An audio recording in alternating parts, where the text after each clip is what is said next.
Please welcome to the stage our next presenter, Daniela Carmel Berg.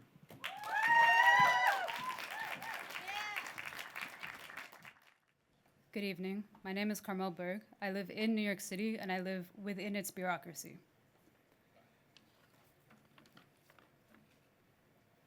Bureaucracy is how the city of New York organizes itself. It creates ideas of hierarchy, clean boundaries, and linearity. It is efficient and it is rigid, but that is not how the lives in New York City exist. They are interconnected and interdependent. I'm getting on the 6 to get to my shift. I'm on my way to stay with a friend. The light reflecting off the building was, and it reminds me of taking walks with my uncle. I'm going with my friends to the Lower East Side, and they're going home, and we had a beautiful day. We're going home, and home is a really, really great place. I'm staying with a friend because my husband left me, and that's where I have to stay. Watching the ice facilities, they took it in my neighbors this week. So I'm taking a lot of trains out to Brooklyn, staying in an environment that's not what I expected. Everything's going to be okay one day. It might not be okay now, but everything's going to be okay. This is like a beautiful painting just passing you by. Our daily reminder of our interconnection is the train. That clip was from a project called Stories in Transit, where I invited New Yorkers to share a story from the subway platform about where they were heading to. I made signs mimicking the MTA service change notices nearly exactly so they wouldn't immediately be noticed by MTA workers, but placed them slightly askew so they would still catch people's eyes. When people scanned the QR code, it took them to an app I made, which allowed them to anonymously record a story. I then took those clips and added sound played by New York City musicians, who I asked to interpret the sounds of the subway through their instruments. Another set of QR codes went up so people could listen to these stories while they rode the train to where they were going. I was thinking about how incredibly visible we all are to each other on the train, and what the difference between being seen and understood is, or what the difference is between what is visible as opposed to what is legible. The more people experience an issue, the less likely they are to report it. Despite how hyper-visible an infrastructure and maintenance issue are, there is a redundancy bias to us really noticing them. I thought of creating a tool a citizen-authored bureaucracy could help to address these redundancy biases, because we don't just experience it, the city does as well. And when the same information can take on a different meaning when authored by the city versus when it is authored by a citizen. When I called 311 in January, it was because the traffic lights went out on the block where I work. The operator asked me questions clearly designed to elicit certain responses so they could route me to a specific department as quickly as possible. It was efficient but limiting. Within a block of this one intersection, there is a college, a middle school, a homeless shelter, 3 bus stops, and heavy traffic. Yes, the Department of Transportation needed to be notified, but I also needed the city to understand the nature of this intersection because the issue needed multiple layers of response. I was asked several times, is there imminent danger? Needing a specific verbiage from me so they could trigger a specific response. There wasn't immediate danger. There was the potential for it. Potentiality is not a category in the system. The operator asked for a third time to suggest to me to say yes, which then triggered a routing to 911, who then dispatched an officer to act as a crossing guard. During this call, I was routed 3 times to 2 different agencies for one issue. While I was given a reference number, because of the routing through the departments, my complaint doesn't exist in the 311 database. When something is efficient, it can be hard to argue why it should change. And efficiency is how bureaucracy defends its decision-making. But efficiency doesn't cover the full scope. It doesn't measure depth and quality. It measures speed of execution within existing channels according to the existing organization of things. Bureaucracy, through its system of organization, creates fragmentation. When interviewing people who work across municipal departments, city offices, and nonprofits, a few inefficiencies became very apparent. People who work in the city are overwhelmed with their workloads, and because of this, really do not like speaking across departments. A form of communication that is needed to improve civic services doesn't happen because of efficiency, which then, ironically, causes more inefficiency because people aren't working with the information they need. Efficiency isn't always the correct metric. Citizens understand how the city works through the point of view of their issues, but the city only presents itself to citizens as it understands itself, which is through departments.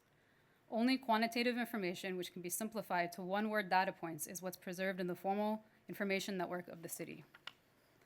All of these problems point to an issue in the quality of interconnection between departments and in the quality of information those departments use. Lines and grids help with things moving quickly through a system, but when things move quickly through a system, not everything makes it through. Grids and lines are not enough for the city. It also needs meshes. If you look at things from a larger perspective, New York City isn't a grid, it's a mesh. A mesh is a structure that is flexible. A section can change while the rest maintains its shape. If we intentionally design meshes, they can sit in between departments, adding connectivity between them without disturbing their existing operations. Design meshes that mimic the realities of the city, like the living meshes, for example. Social workers, principals, activists, neighbors, artists, people whose lived experiences give them their unique insight in how to navigate the city's lines and how to help others navigate them as well. So shouldn't our information systems mimic the living meshes we already have?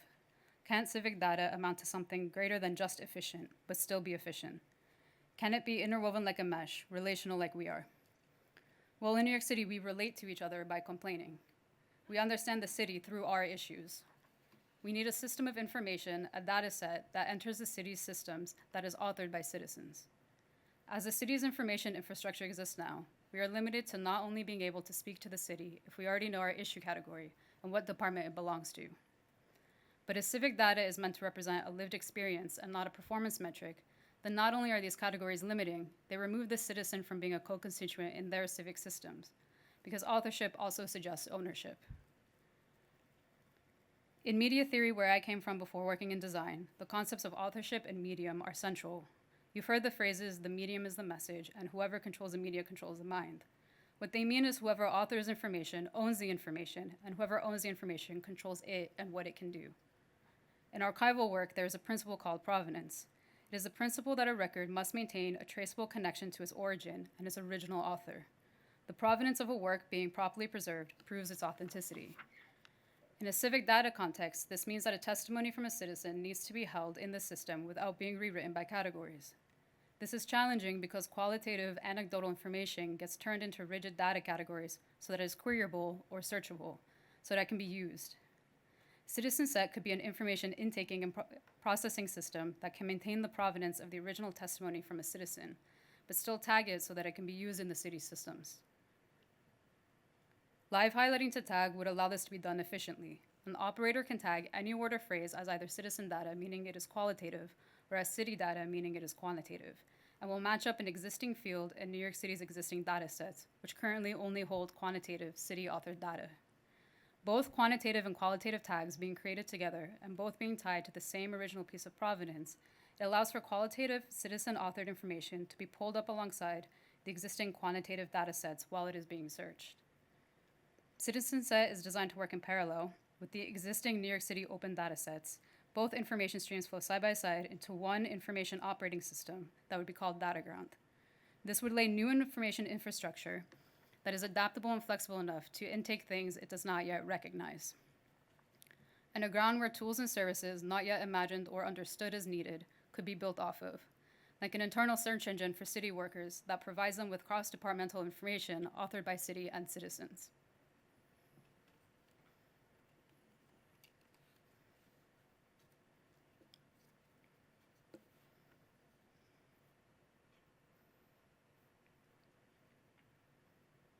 Interconnected information will also allow for more interconnected services. For example, in how we think about maintenance. Departments have backlogs of maintenance issues, and as we know, not all issues get reported. We also know when they do get reported, the true nature of their impact cannot be held by the system. Some departments have efforts to address these issues. Many are volunteer-based. They all operate independently of each other. These programs are focused to one-off issues in different departments and do not have consistent commitments. Currently, there are nearly 17,000 job vacancies in New York City's municipal departments, partially because the city has implemented a one-in, two-out policy since COVID. At the same time, 34% of workers in New York City are gig workers. Freelancing comes with unique challenges. An irregular schedule disconnects you from your community, and regardless of how much money you pull in, to not have consistent, stable income creates a world of complications. A neighborhood maintenance program would offer consistent part-time work with the city, where frequently occurring but difficult to fit in a linear routine, low-level maintenance issues in a neighborhood can be dealt with. Different departments can decide internally which tasks they are comfortable outsourcing to the program. They would then, in collaboration with labor unions, develop training programs for maintenance workers. The city would have a pipeline of trained workers, the low-level maintenance issues that make a compounding impact on our quality of life would be addressed, and people who do not work within traditional 9-to-5 for a variety of reasons would have a guaranteed monthly income, all while working only within their own neighborhoods. If we take a media theory and systems design approach to understand how the city talks to itself and to us, we can imagine new ways of meeting our interdependence on a civic level. And as for the provenance of this project, I've lived in New York City for nearly a decade. I'm originally from the state next door. This project is about taking existing connections and moving them into a different context so they can loop back to us to protect our access to co-governance. In the context that we are currently living in, leaning into and designing for, not around our interdependence, is what will preserve our access to civic services we are all entitled to. Thank you.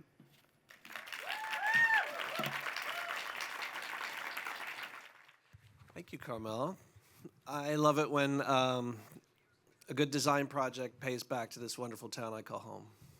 Thank you. It's beautiful work. Thank you. We have a shared background in filmmaking and production. We make light and electrical jokes. Yes. But I wonder, in all seriousness, how your background in filmmaking and production influenced this work.